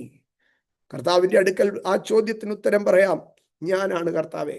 ആ ചോദ്യം എന്നുള്ളത് കർത്താവിൻ്റെ ഒരു കമ്മീഷൻ ചലഞ്ചാണ്, ഒരു നിയോഗത്തിൻ്റെ ചലഞ്ചാണ്. ഇന്ന് പകൽക്കാലം എന്നെ കേൾക്കുന്ന എൻ്റെ സഹോദരങ്ങളെ, നമ്മൾ ഓരോരുത്തരും ഇന്ന് ഒരുമിച്ചിരുന്ന് ഇങ്ങനെ ആരാധിക്കുന്നതിൻ്റെ, കർത്താവിനെ അറിഞ്ഞതിൻ്റെ പിമ്പിൽ ഇന്നലകളിൽ നമ്മുടെ പിതാക്കന്മാരുടെ കാലത്ത്, അല്ലെങ്കിൽ നമ്മുടെ ജ്യേഷ്ഠ സഹോദരന്മാരുടെ കാലത്ത് ചിലരുടെയൊക്കെ അടുക്കൽ കർത്താവ് ചോദിച്ചു, ആരെനിക്ക് വേണ്ടി സംസാരിക്കും? ആരെനിക്ക് വേണ്ടി ഒരു ചർച്ച തുടങ്ങും? ആരെനിക്ക് വേണ്ടി ജനത്തെ കൂട്ടിവരുത്തും? ആരെനിക്ക് വേണ്ടി ജനത്തെ സുവിശേഷീകരിക്കും? ആ ശബ്ദത്തിൻ്റെ മുൻപാകെ നമ്മുടെ മുതിർന്നവരുടെ കാലത്തും നമ്മുടെ പിതാക്കന്മാരുടെ കാലത്തും ചിലർ ചുമല് കൊടുത്തതുകൊണ്ട്, ചിലർ നിവരെ നിന്നതുകൊണ്ട്, കർത്താവെ ഞാനിതാ എന്ന് പറഞ്ഞ് ഇറങ്ങി തിരിച്ചതുകൊണ്ടാണ് സഹോദരങ്ങളെ നാമൊക്കെ ഇന്ന് ദൈവസന്നിധിയിലായിരിക്കുന്നത്. ഈ കാലത്തിൽ ദൈവം ചോദിക്കുകയാണ്, ആരെനിക്ക് വേണ്ടി പോകും? ആരെ ഞാൻ അയക്കും? ആ ചോദ്യത്തിന് ഇന്ന് പകൽ എത്ര പേർ ഏറ്റെടുക്കും? ദൈവം ചോദിക്കുന്ന 4 ചോദ്യങ്ങൾ ഒരിക്കൽ കൂടെ ഞാൻ പറഞ്ഞിട്ട് അടുത്തതിലേക്ക് കയറാം. 1, നീ എവിടെയാണ്? 2, നിന്റെ ഇമോഷനുകൾ എന്താണ്? 3, നിന്റെ സഹോദരൻ എവിടെയാണ്? 4, നീ എനിക്ക് വേണ്ടി പോകുമോ? നീ എനിക്ക് വേണ്ടി നിൽക്കുമോ? നീ എനിക്ക് വേണ്ടി പ്രവർത്തിക്കുമോ? 5-ാമത്തെ ചോദ്യത്തിലേക്ക് ഞാൻ കടക്കുകയാണ്. മർക്കോസിന്റെ സുവിശേഷം 10-ാം അധ്യായം 51-ാം വാക്യം. മർക്കോസിന്റെ സുവിശേഷം 10-ാം അധ്യായം 51-ാം വാക്യം. ആ 51-ാം വാക്യം ഇങ്ങനെയാണ്. യേശു അവനോട്, ഞാൻ നിനക്ക് എന്ത് ചെയ്തു തരണം? ഞാൻ നിനക്ക് എന്ത് ചെയ്തു തരണം? ഞാൻ നിനക്ക് എന്താണ് ചെയ്തു തരേണ്ടത്? What shall I do for you? ഞാൻ നിനക്ക് എന്ത് ചെയ്യണം? ഇന്ന് പകൽക്കാലം കർത്താവ് നിന്നോടൊരു ചോദ്യം ചോദിക്കുക. ഞാൻ നിനക്ക് എന്ത് ചെയ്തു തരണം? ഇന്ന് പകൽക്കാലം ഒരു നിമിഷം കണ്ണുകളെ അടച്ച് സ്വർഗത്തിലേക്ക് കണ്ണുയർത്തി പറഞ്ഞോട്ട്, അപ്പാ എനിക്ക് ഈ കാര്യം ഒന്ന് ചെയ്തു തരണം. ഇന്ന് പകൽ പരിശുദ്ധാത്മാവ് ഈ ചർച്ചിനകത്ത് വ്യാപരിക്കുന്നുണ്ട്. ഏത് ഭാഗമാണെങ്കിലും കർത്താവിനോട് പറഞ്ഞാട്ടെ. It may be A healing, it may B an inner healing. ഒരുപക്ഷെ ശരീരത്തിന്റെ സൗഖ്യമായിരിക്കാം, ഒരുപക്ഷെ മനസ്സിന്റെ മുറിവുണങ്ങുന്നതായിരിക്കാം, ഒരുപക്ഷെ ഒരു പൈശാചിക ബന്ധനത്തിൽ നിന്നുള്ള വിടുതലായിരിക്കാം, ഒരുപക്ഷെ ഒരു സാമ്പത്തിക വാതിൽ ഓപ്പൺ ആകേണ്ടതായിരിക്കാം, ഒരുപക്ഷെ ഒരു കൃപാവരമായിരിക്കാം, ഒരുപക്ഷെ ഒരു ഒരു ഒരു ഒരു ഒരു ഒരു ബന്ധനം അഴിയുന്നതായിരിക്കാം, ഒരുപക്ഷെ ഒരു പുതിയ വഴി തുറക്കുന്നതായിരിക്കാം.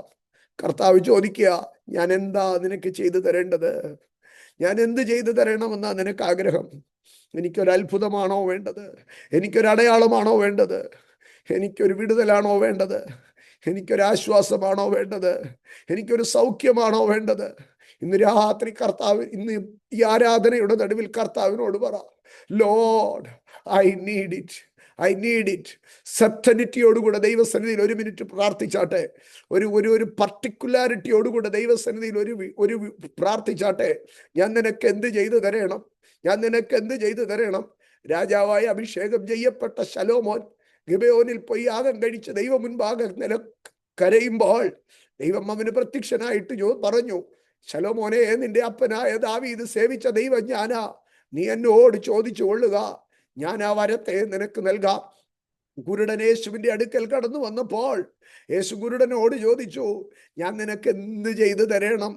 ഞാൻ നിനക്ക് എന്ത് ചെയ്തു തരണം?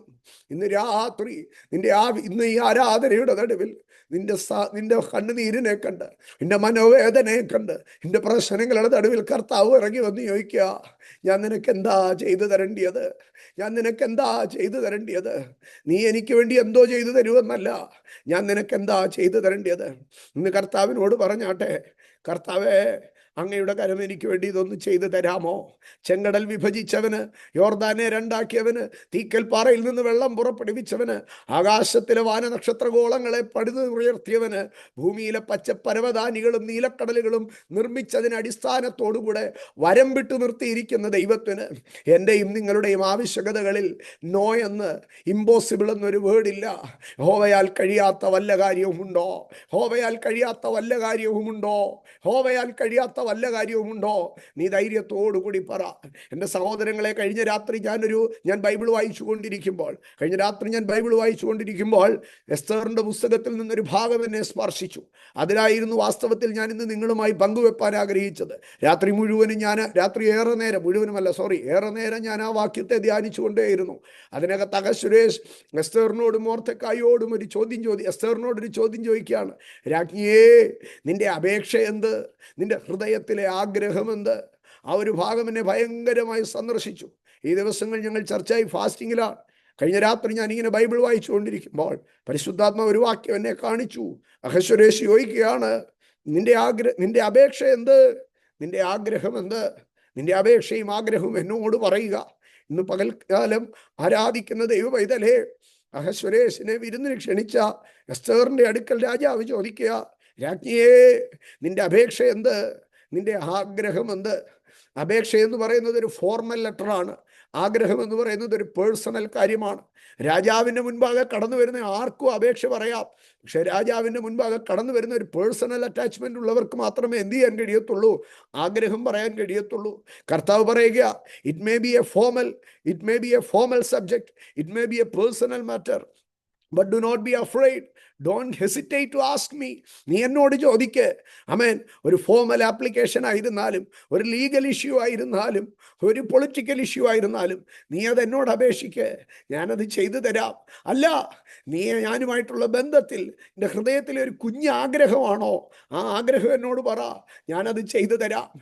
ഇന്ന് പകൽ ഈ ആരാധനയുടെ നടുവിൽ ഞാൻ എൻ്റെ കൊച്ചു കുഞ്ഞുങ്ങളോടൊക്കെ പറയട്ടെ, മക്കളെ, ഹൃദയത്തിനകത്തൊരാഗ്രഹമുണ്ടെങ്കിൽ ദൈവത്തോട് പറ.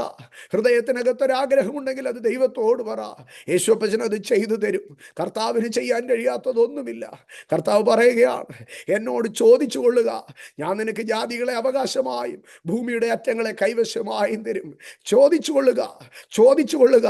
നീ എന്നോട് ചോദിക്ക്. മനുഷ്യന്റെ മക്കൾ അവന്റെ അപ്പനോട് മീൻ ചോദിച്ചാൽ പാമ്പിനെ കൊടുക്കുമോ? മുട്ട ചോദിച്ചാൽ തേളിനെ കൊടുക്കുമോ? അപ്പം ചോദിച്ചാൽ കല്ല് കൊടുക്കുമോ? ഇല്ലല്ലോ. പിന്നെ സ്വർഗീയ പിതാവ് തന്നോട് യാചിക്കുന്നവരുടെ മുൻപാകെ കൈമലർത്തി കാണിക്കത്തില്ല. അവൻ ക്രൂരത ചെയ്യത്തില്ല. അഹശ്വേരോശ് പറയുക, രാജ്ഞിയേ, നിന്റെ അപേക്ഷ എന്ത്? നിന്റെ ആഗ്രഹം എന്ത്? നീ എന്നോട് പറയുക. ഇന്ന് രാത്രി ഈ ആരാധനയിൽ കർത്താവ് ദൈവസഭയോട്, അഭിഷക്തനോട്, കുടുംബത്തോട്, കുഞ്ഞുങ്ങളോട്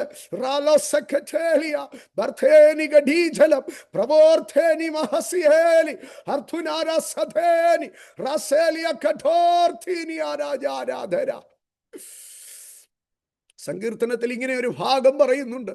അതിങ്ങനെയാണ് പറയുന്നത്, ഞാൻ അവനോട് ജീവനെ അപേക്ഷിച്ചു, അവൻ എനിക്ക് ദീർഘായുസ്സിനെ തന്നു. ഞാൻ എന്നേക്കുമുള്ള ദീർഘായുസ്സിനെ, ഞാൻ അവനോട് ജീവനെ അപേക്ഷിച്ചു, അവൻ എനിക്ക് എന്നേക്കുമുള്ള ദീർഘായുസ്സിനെ നൽകി. എന്താണ് കർത്താവിനോട് ചോദിപ്പാനുള്ളത്? നിന്റെ അപേക്ഷ എന്ത്? നീ എന്നോട് ചോദിക്ക്. നിന്റെ ആഗ്രഹം എന്ത്? നീ എന്നോട് ചോദിക്ക്. കർത്താവ് ഒരു ചോദ്യം ചോദിക്കുകയാണ്, നിന്റെ അപേക്ഷ എന്ത്? നിന്റെ ആഗ്രഹം എന്ത്? എന്നാൽ ആ ചോദ്യത്തിനകത്ത് ഒരു ഓപ്ഷനും കൂടെ പറയുകയാണ്, ഞാൻ നിന്നോടൊരു ചോദ്യം ചോദിച്ചു, ഇനി അടുത്ത ചോദ്യം നിനക്ക് എന്നോട് ചോദിക്കാം. കണ്ടോ? എന്നോട് ചോദിച്ചു കൊള്ളുക. ദൈവം ഒരു ചോദ്യം ചോദിക്കുക, നിന്റെ അപേക്ഷ എന്ത്? നിന്റെ ആഗ്രഹം എന്ത്? എന്നോട് ചോദിച്ചു കൊള്ളുക. അപ്പൊ കർത്താവ് ഒരു ചോദ്യം ചോദിക്കാനുള്ള ഒരു അവസരത്തെ കർത്താവിന്റെ ചോദ്യത്തിൽ കൂടെ ഇടുകയാണ്. ആറാമത്തെ ദൈവത്തിന്റെ ചോദ്യത്തിലേക്ക് ഞാൻ കടക്കുകയാണ്. യോഹന്നാന്റെ സുവിശേഷം 20-ാം അധ്യായം അതിന്റെ 15-ാം വാക്യം. യോഹന്നാന്റെ സുവിശേഷം 20-ാം അധ്യായം 15-ാം വാക്യം ഉയർത്തെഴുന്നേൽക്കപ്പെട്ട ക്രിസ്തുവിന്റെ ആദ്യത്തെ ചോദ്യമാണ്. ഉയർത്തെഴുന്നേൽക്കപ്പെട്ട ക്രിസ്തുവിന്റെ ആദ്യത്തെ ശബ്ദമാണ്. അതിങ്ങനെയാണ്, യേശു അവളോട്, സ്ത്രീയേ, നീ കരയുന്നതെന്ത്? സ്ത്രീയേ, നീ കരയുന്നതെന്ത്? മലയാളത്തിൽ ഒരു പാട്ടുണ്ട് ഇങ്ങനെ, രാത്രിയിൻ യാമങ്ങളിൽ കൺകൾ നനഞ്ഞിടുമ്പോൾ എന്തിന് കരയുന്നെന്ന് ചോദിപ്പാൻ യേശു മാത്രം. ഇന്ന് രാത്രികാലം, ആമേൻ, ഞാൻ ഇന്ന് ഈ ആരാധനയുടെ നടുവിൽ ഞാൻ ആരംഭത്തിൽ ഒരു കാര്യം പറഞ്ഞു. സാറയുടെ അടുക്കൽ ദൈവം ചോദിച്ചു, നീ എന്തിനാ ചിരിച്ചതെന്ന്. എന്നാൽ ഇവിടെ കല്ലറയ്ക്കൽ മറിയത്തിന്റെ അടുക്കൽ കർത്താവ് ചോദിക്കുക, നീ എന്തിനാ കരയുന്നതെന്ന്. കണ്ടോ? ചിരിച്ചാലും അപ്പൻ ചോദിക്കും, കരഞ്ഞാലും അപ്പൻ ചോദിക്കും. എന്തിന് ചിരിക്കുന്നെന്നും എന്തിന് കരയുന്നെന്നും ചോദിക്കുന്ന ഒരു മനുഷ്യനുണ്ടെങ്കിൽ ആ മനുഷ്യനെ നിങ്ങൾ എന്തു പറയും? എൻ്റെ കാന്തൻ എന്ന് പറയും, എൻ്റെ പ്രിയൻ എന്ന് പറയും, എൻ്റെ അപ്പൻ എന്ന് പറയും, എൻ്റെ അമ്മ എന്ന് പറയും. വീട്ടിലിരുന്ന് നീ ഒന്ന് ചിരിച്ചാ നിന്റെ വീട്ടിലുള്ളവർ ചോദിക്കും, എന്താ ചിരിച്ചതെന്ന്. സ്വന്തം വീട്ടിലിരുന്ന് നീ കരഞ്ഞാ നിന്റെ വീട്ടിലുള്ളവർ ചോദിക്കും, നീ എന്തിനാ കരഞ്ഞതെന്ന്. ഇന്ന് രാത്രി, ഇന്ന് ഈ ദൈവസന്നിധാനത്തിങ്കൽ നീ ദൈവാലയത്തിൽ ഇരുന്ന് ആരാധിക്കുമ്പോൾ നീ അറിയണം, ദൈവസഭ എന്നുള്ളത്, ദൈവം എന്നുള്ളത് നിനക്കൊരു പ്രസ്ഥാനമല്ല, അത് നിനക്കൊരു കുടുംബമാണ്. ദൈവം നിനക്കൊരു അപ്പനാണ്, അവൻ നിനക്കൊരു കാന്തനാണ്. നീ കരഞ്ഞാൽ അവൻ ചോദിക്കും, എന്തിനാ കരയുന്നതെന്ന്. നീ ചിരിച്ചാൽ അവൻ ചോദിക്കും, എന്തിനാ ചിരിച്ചതെന്ന്. ഇത്രമാത്രം ഹൃദയമെടുപ്പമുള്ള വേറെ ഒരു മനുഷ്യനെ, വേറെ ഒരു ദൈവത്തെ ഉലകത്തിൽ കാണാൻ കഴിയത്തില്ല. ഇന്ന് പകൽ വിശ്വസിച്ചാട്ട് ഇതുപോലൊരു ദൈവം വേറെ ആർക്കുമില്ല. എൻ്റെ ദൈവം നല്ലവനാണ്, എൻ്റെ ദൈവം ഉന്നതനാണ്, എൻ്റെ ദൈവം ശ്രേഷ്ഠനാണ്. കരഞ്ഞാലും ചിരിച്ചാലും ചോദിക്കുന്ന ദൈവം. യേശു ഉയർത്തെഴുന്നേറ്റ് ആദ്യം ചോദിക്കുകയാണ്, സ്ത്രീയെ നീ കരയുന്നത് എന്തിനാ? എന്നിട്ട് അടുത്തതായിട്ട് ചോദിക്കുക, നീ ആരെയാ അന്വേഷിക്കുന്നത്? നീ ആരെയാ അന്വേഷിക്കുന്നത്? നീ എന്തിനെയാണ് അന്വേഷിക്കുന്നത്? ഇന്ന് ഞാൻ അതിനെ ഒരല്പം കൂടെ ദൈവീകമായി ചോദിക്കുകയാണ്. എന്താ നമ്മൾ അന്വേഷിക്കുന്നേ?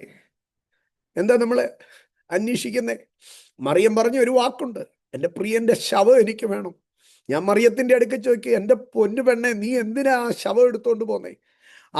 ആ ശവം അത്ഭുതം പ്രവർത്തിക്കത്തില്ല. ആ ശവ രോഗികളെ സൗഖ്യമാക്കത്തില്ല. ആ ശവം 5 അപ്പം കൊണ്ട് 5000 പേരെ പോഷിപ്പിക്കത്തില്ല. ആ ശവം കാറ്റിനെയും കടലിനെ അടക്കത്തില്ല. ആ ശവം കുഷ്ഠരോഗികളെ സൗഖ്യമാക്കത്തില്ല. നീ എന്തിനാ ആ ശവം എടുക്കുന്നേ? അവള് പറയും, എനിക്കവനെ അത്രയ്ക്ക് ഇഷ്ടവാ. ഹോലി സ്പിരിറ്റ്, അത്ഭുതം പ്രവർത്തിക്കുന്ന യേശുവിനെ, അപ്പം നുറുക്കി കൊടുക്കുന്ന യേശുവിനെ, സമ്പത്ത് നൽകുന്ന യേശുവിനെ ഒത്തിരി ഒത്തിരി പേർക്ക് വേണമായിരുന്നു. പക്ഷെ കുരിശിൽ കീറിപ്പറിഞ്ഞ ശരീരവുമായി എണ്ണപ്പെടുന്ന അസ്ഥികളുമായി കിടന്ന യേശുവിനെ ആർക്കും വേണ്ടായിരുന്നു. കൂടെ നടന്ന ശിഷ്യന്മാർ പോലും അന്വേഷിച്ചു വന്നില്ല. 3 ദിവസം കഴിഞ്ഞ് സ്ത്രീകൾ പോയി വിളിക്കുമ്പോഴാണ് അവരിൽ 2 പേര് വരുന്നത്. പക്ഷെ നിക്കോദിമോസും അരിമത്തിയിലെ യോസഫും ചെന്നു തകർന്ന യേശുവിന്റെ ശരീരം എടുക്കാൻ. ഇപ്പൊ 3 ദിവസം കഴിഞ്ഞപ്പം ഒരു പെണ്ണ് വന്നിരിക്കുക ആ ശവം എടുത്തുകൊണ്ട് പോകാൻ. മറിയേ, നീ ആ ശവത്തെ നിനക്ക് ഈ തോട്ടക്കാരൻ തരാം, നീ അതെങ്ങനെ എടുത്തുകൊണ്ട് പോകും? നിങ്ങളൊന്ന് ചിന്തിച്ചേ, 33 വയസ്സുള്ള ഒരു നല്ല മനുഷ്യന്റെ ശരീരം ഈ പെങ്കൊച്ച് എങ്ങനെ എടുത്തോണ്ട് പോകും? ഇവള് തോളത്ത് വെച്ചോണ്ട് പോകുവോ? ഇവള് വലിച്ചോണ്ട് പോകുവോ? ഇനി ഈ ശവം എടുത്തോണ്ട് പോകാൻ അവളുടെ കൂടെ ആരെങ്കിലും വരുവോ? മറിയേ, നീ എന്നറിഞ്ഞിട്ടാ ഇത് ചോദിക്കുന്നേ? മറിയം പറയാ, എനിക്കറിയത്തില്ല ഒന്നും. പക്ഷെ ഒരു കാര്യം പറയാ, ഞാൻ അന്വേഷിക്കുന്നത് യേശുവിനെയാ. എനിക്കവനെ വേണം, എനിക്കവനെ വേണം. ഇന്ന് എന്നെ കേൾക്കുന്ന എൻ്റെ സഹോദരങ്ങളെ, എന്താ നമ്മൾ അന്വേഷിക്കുന്നേ? ലോകത്തിന്റെ സ്ഥാനമാണോ? ലോകത്തിന്റെ മാനമാണോ? ലോകത്തിന്റെ പണമാണോ? ലോകത്തിന്റെ എന്തെങ്കിലും ആണോ? മണ്ണോട് മണ്ണലിഞ്ഞു പോകുന്ന ഈ ശരീരത്തിലിരുന്ന് നമ്മൾ എന്താ അന്വേഷിക്കുന്നേ? മരണത്തിനപ്പുറം കൊണ്ടുപോകാൻ കഴിയാത്ത എന്തെങ്കിലും ഒന്നിനു വേണ്ടിയാണോ? അല്ല, എനിക്ക് ഒന്ന് വേണം. എനിക്ക് യേശുവിനെ വേണം. എനിക്ക് യേശുവിനെ വേണം. എനിക്ക് യേശുവിനെ വേണം. ഇന്ന് പകലാധരം തുറന്നൊന്ന് പറഞ്ഞാട്ടെ, നീ ആരെ അന്വേഷിക്കുന്നു എന്നുള്ള ചോദ്യത്തിൽ എനിക്ക് യേശുവിനെ വേണം. എനിക്ക് യേശുവിനെ വേണം. എനിക്ക് യേശുവിനെ വേണം. ഞാൻ 7ാമത്തെ ചോദ്യത്തിലേക്ക് കടക്കുകയാണ്. ദൈവത്തിന്റെ 7ാമത്തെ ചോദ്യം നമ്മോടുള്ളത് യോഹന്നാന്റെ സുവിശേഷം 21-ാം അധ്യായം അതിന്റെ 15-ാം വാക്യം ഇങ്ങനെയാണ് എഴുതിയിരിക്കുന്നത്. യേശു പത്രോസിന്റെ അടുക്കൽ ചോദിക്കുകയാണ്, പത്രോസ്, നീ ഇവരിൽ അധികമായി എന്നെ സ്നേഹിക്കുന്നോ? നീ ഇവരിൽ അധികമായി എന്നെ സ്നേഹിക്കുന്നോ? ആ ചോദ്യത്തിന് മുമ്പ് കർത്താവ് ചോദിച്ച വേറെ 1-2 ചോദ്യങ്ങളൊക്കെ ഉണ്ട് കേട്ടോ. ആ ചോദ്യം ഇതായിരുന്നു, കുഞ്ഞുങ്ങളെ കൂട്ടുവാൻ വല്ലതും ഉണ്ടോ? ഞാൻ അവ എല്ലാറ്റിലേക്കും വരുന്നില്ല. കുഞ്ഞുങ്ങളെ കൂട്ടാൻ വല്ലതും ഉണ്ടോ? ദൂരസ്ഥലത്തൊക്കെ കുഞ്ഞുങ്ങൾ പഠിക്കാൻ പോയി കഴിഞ്ഞാൽ അമ്മമാര് വിളിച്ചാൽ ആദ്യം ചോദിക്കുന്ന ചോദ്യം എന്താണെന്നറിയാവോ? നീ കഴിച്ചോ? ഇന്ന് എന്തോ കുക്ക് ചെയ്തു? നീ ഇന്ന് എന്തുവാ വെച്ചേ? നീ ഇന്ന് എന്തുവാ കഴിച്ചേ? ഇനിയും അവര് പറയുക, ഞാൻ ഇന്ന് ചിക്കൻ വറുത്തു എന്ന് പറഞ്ഞാൽ ചോദിക്കും, നീ അതെങ്ങനെയാ വറുത്തേ? നീ അതെങ്ങനെയാ കറി വെച്ചത്? അത് നിനക്കറിയാമായിരുന്നു? അടുത്തത് ചോദിക്കും, വെച്ചിട്ടത് കൊള്ളാമായിരുന്നോ? ഓരോന്നും ചോദിക്കും. ഇതൊരപ്പന്റെ ചോദ്യമാണ്, ഇതൊരമ്മയുടെ ചോദ്യമാണ്. അപ്പൻ ഇത്രയും വിശദമായിട്ട് ചോദിക്കത്തില്ല. തിബര്യാസ് കടൽ തീരത്ത് എന്നിട്ട് യേശു ചോദിക്കുക, മക്കളെ കൂട്ടാൻ വല്ലതും ഉണ്ടോ?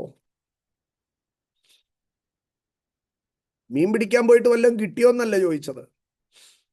ഈ രാത്രി മുഴുവൻ നീ കടലിൽ അലഞ്ഞു, നീ കയറി വരുമ്പോൾ നിനക്ക് വല്ലതും തിന്നാനുണ്ടോ? അതല്ല എൻ്റെ ചോദ്യം.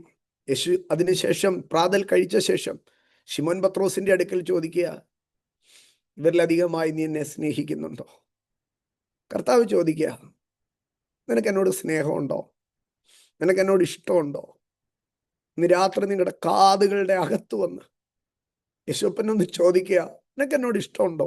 സത്യമായിട്ട് പറ, നിനക്ക് എന്നോട് ഇഷ്ടമുണ്ടോ? നിനക്ക് എന്നോട് എത്ര ഇഷ്ടമുണ്ട്? കുഞ്ഞുനാളിലൊക്കെ നമ്മുടെ അമ്മമാര് നമ്മളെ പിടിച്ച് മടിയിലിരുത്തി, നമ്മുടെ പിതാക്കന്മാര് നമ്മളെ പിടിച്ച് മടിയിലിരുത്തി ചോദിക്കും, അപ്പയോട് ഇഷ്ടമുണ്ടോ? അമ്മയോട് ഇഷ്ടമുണ്ടോ? പത്രോസിനെ പിടിച്ചു നിർത്തിട്ട് ചോദിക്കുക. ഇത് ചോദിക്കുന്നതിന് ഒരു കാരണമുണ്ട് കേട്ടോ. ഇവരെല്ലാവരും കൂടെ മീൻ പിടിച്ചുകൊണ്ട് നിന്നപ്പം യേശു അതൊന്നും വന്ന് കേട്ട ഉടനെ പത്രോസ് പടക് തുഴഞ്ഞ് കരയിലേക്ക് വരികയല്ല, പടകിൽ നിന്ന് എടുത്ത് കടലിൽ ചാടി അവിടുന്ന് നീന്തി വരിക. ആ വരവ് കണ്ടപ്പോഴേ കർത്താവിൻ്റെ മനസ്സങ്ങ് വല്ലാതെ പൊടിഞ്ഞേ. അത് കഴിഞ്ഞിട്ട് കൂട്ടാൻ വല്ലതും ഉണ്ടോ എന്ന് ചോദിച്ചപ്പോഴത്തേക്ക് ഇവൻ പിന്നെയും കടലിൽ ചാടി ഇട്ടിട്ട് വന്ന് 153 വലിയ മീൻ നിറഞ്ഞ വല തനിയെ വലിച്ചു കയറ്റി. ആരും കൂടെ കൂടിയില്ലയോ എന്നാ ഞാൻ അന്വേഷിക്കുന്നേ. എൻ്റെ സഹോദരങ്ങളെ, 153 വലിയ മീൻ. ഒരു മീന് 10 കിലോ ഉണ്ടെന്ന് ഇരിക്കട്ടെ, ചുമ്മാതെ. വലിയ മീൻ എന്നാ 10 കിലോ അല്ല, ഒരു നോർമൽ ബിലോ ആവറേജ് മീനാ 10 കിലോ ഉള്ളത്. വലിയ മീൻ എന്ന് പറയുമ്പം അതിനപ്പുറം വരും. പോട്ടെ, ഞാനങ്ങ് 10 കിലോ ഇടുക. 153 വലിയ മീൻ. അപ്പം 1.5 ടണ്ണ് സാധനമുണ്ട്. പിന്നെ വെള്ളത്തിൽ കിടക്കുന്നതുകൊണ്ട് വെയിറ്റ് കുറവാണെന്നൊക്കെ നമ്മളിങ്ങനെ പറയും. എന്നാലും ഒരു 300 കിലോ കാണത്തില്ലേ. ഇത് ഈ മനുഷ്യൻ വലിച്ച് കരയ്ക്ക് കയറ്റി. പത്രോസ് ഇങ്ങനെ കരയിലോട്ട് വന്നപ്പം പത്രോസിന്റെ ഞരമ്പൊക്കെ ഇങ്ങനെ വെളി വന്ന് നിൽക്കുക. അതങ്ങോട്ട് വന്ന് ഒരു അണച്ച് അവിടെ നിൽക്കുന്ന ആ നിപ്പും ആ പ്രാതൽ കഴിക്കാൻ നേരമുള്ള ആവേശവും യേശുവിനോടുള്ള ആ ഒരു ഇതൊക്കെ കണ്ടിട്ട് ഏറ്റവും അവസാനം യേശു ഒരു ചോദ്യം ചോദിച്ചു. ഇവരെക്കാട്ടിലൊക്കെ നിനക്കെന്നോട് ഭയങ്കര സ്നേഹമല്ലേ? നിനക്കെന്നോട് എത്ര സ്നേഹമുണ്ട്? ഇന്ന് രാത്രി ഇന്ന് ഈ ആരാധനയിൽ എന്നെ കേൾക്കുന്ന എൻ്റെ സഹോദരങ്ങളെ, കർത്താവ് ചോദിക്കും, നിനക്കെന്നോട് സ്നേഹമുണ്ടോ? എത്ര സ്നേഹമുണ്ട്? എത്ര സ്നേഹമുണ്ട്? എത്ര സ്നേഹമുണ്ട്? ഇന്ന് പകൽ ഒരു കാര്യം ഞാൻ പറയാം. എൻ്റെ അടുക്കലോ നിങ്ങളുടെ അടുക്കലോ കർത്താവ് ഈ ചോദ്യം ചോദിച്ചാൽ നമ്മൾ ഒന്നാമത് പറയും കർത്താവെ സ്നേഹമുണ്ടെന്ന്.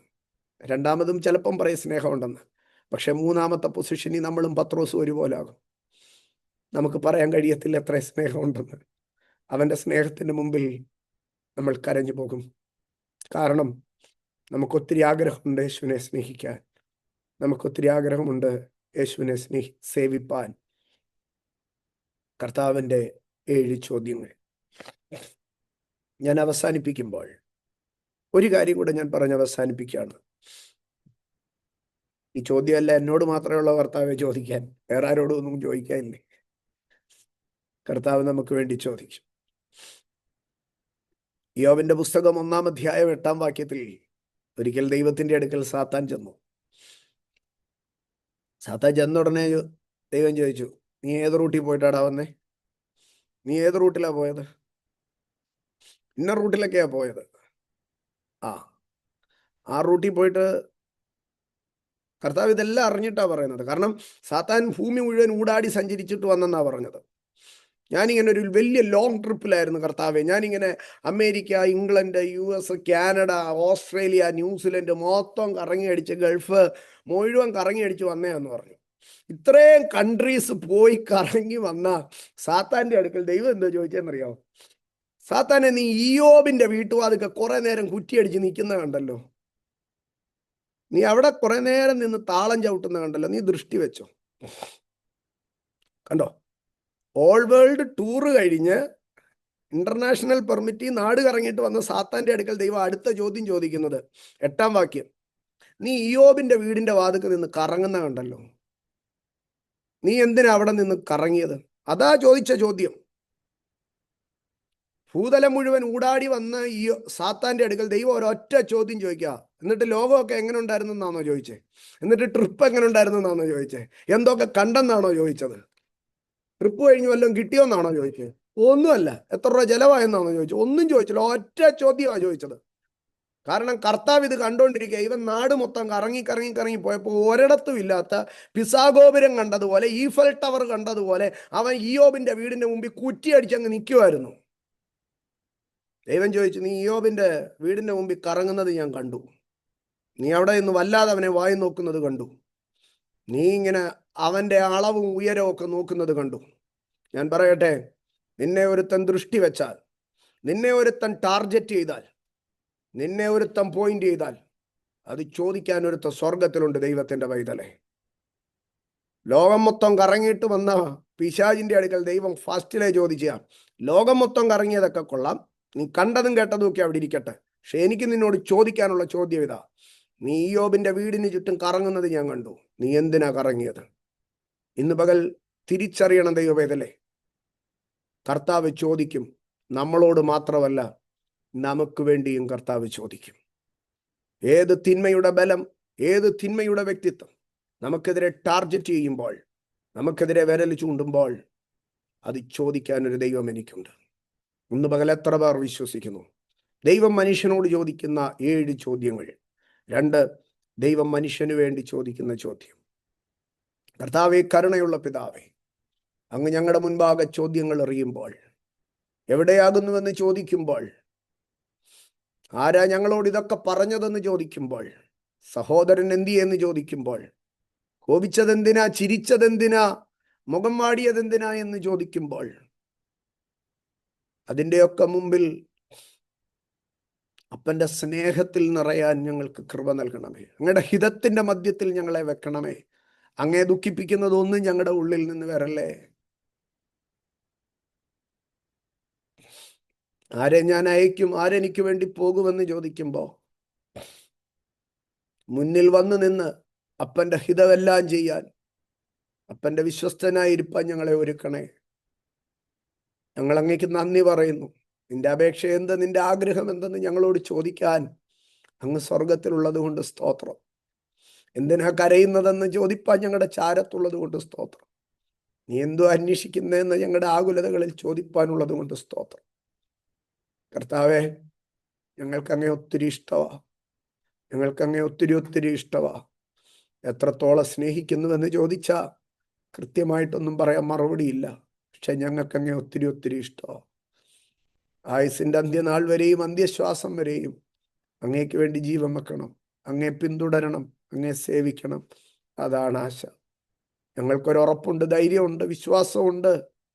ഞങ്ങൾക്കെതിരെ ഒരുത്തൻ ദൃഷ്ടി വെച്ചാൽ, ഞങ്ങളെ ടാർഗറ്റ് ചെയ്താൽ, അങ്ങ് ഞങ്ങൾക്ക് വേണ്ടി ചോദിക്കുമെന്ന്. ഞങ്ങൾ അങ്ങയുടെ ബലമുള്ള കരത്തിൽ ആശ്രയിക്കുന്നു. അങ്ങയുടെ അഭിഷക്തനെയും കുടുംബത്തെയും സഭയെയും ദൈവകരത്തിൽ തരുന്നു. ഞങ്ങൾക്ക് നൽകിയ ഫെലോഷിപ്പിന് നന്ദി പറയുന്നു. നിത്യതയോളം ഞങ്ങളെ കൃപയ്ക്കകത്ത് പൊതിഞ്ഞുകൊള്ളണമേ. ഞങ്ങളുടെ രാജ്യത്തിനും പ്രത്യക്ഷതയ്ക്കുമായി ഒരുക്കണമേ. യേശു ക്രിസ്തുവിൻ നാമത്തിൽ പിതാവേ. ആമേൻ. ആമേൻ.